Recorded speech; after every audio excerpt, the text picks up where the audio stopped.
Welcome to Sew Like a Pro. I'm going to make a blanket with a phalange or a pillowcase with a phalange with a real phalange.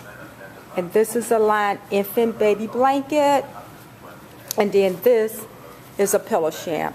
And of course you can use the same technique for adult pillow shams. So stay tuned to see what you need to do to sew like a pro. So welcome to Sew Like a Pro.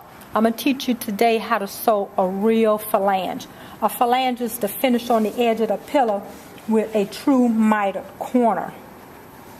So you'll have the pattern pieces and will look like this pattern piece. It's a true 45-degree angle, and we want to sew all four of these corners together to make them come back and then finish around the edge of your pillow, your blanket, whatever, if you were doing, say, a pillow sham. So first you want to sew these corners together. And you want to not sew the first ½ inch. So you might want to measure it first. So we don't want to sew the first ½ inch. You want to line it right up at your ½ inch seam allowance, and to make sure that these points are perfectly straight, you might want to sew them straight down. This forces the grain line to be exactly the same. If I sew that side and then I take this one and line it up, and not sew my first ½ inch, and then do the exact same thing and sew it all the way to the end. I know that these corners are exactly identical on both sides because I sewed them the same way. So if I sewed this way and then back this way, I might not get my true point. We need that true point because we're trying to sew this like a pro, right?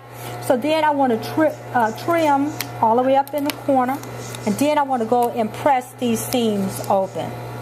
So always trim all your threads while you're sewing, so that you don't have to worry about cleaning them up later. Not only that, sometimes you sew over it and get caught somewhere and you can't pick it out. So let's clean it all up in the beginning. So I already pressed these so you can see what it's going to look like if I took this and pressed it open, and this and pressed it open and pushed it out. I used a lot of times the point of my scissors to push my corners nice and flat because I know it's not sharp and I'm not going to poke a hole through it. Or they have a tool called a pointer, and you can use that to push it through. So if I press these nice and flat, they will look like this. My first ½ inch is not stitched. So I always recommend putting notches on my patterns so I can match them up all the way around the perimeter when I'm sewing.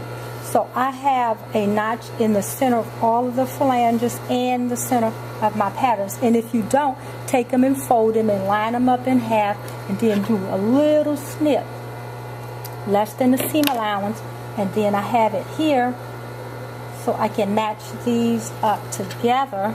I'm going to start at that point, and if not, and I start at my corner, I know everything is lining up and matching up perfect.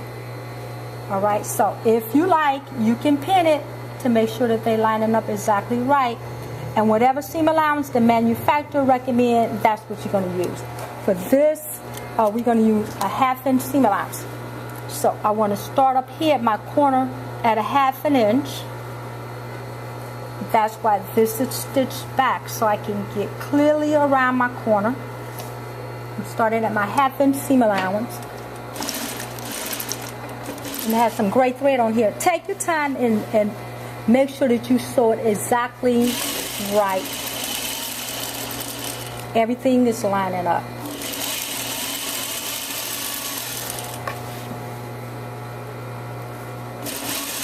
So right up to my center point,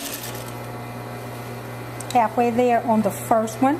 Then I'm going to take this and line it up and look and make sure that this is doing the same thing. It's going to line right up to my ½ inch seam allowance. So that when I get to this point,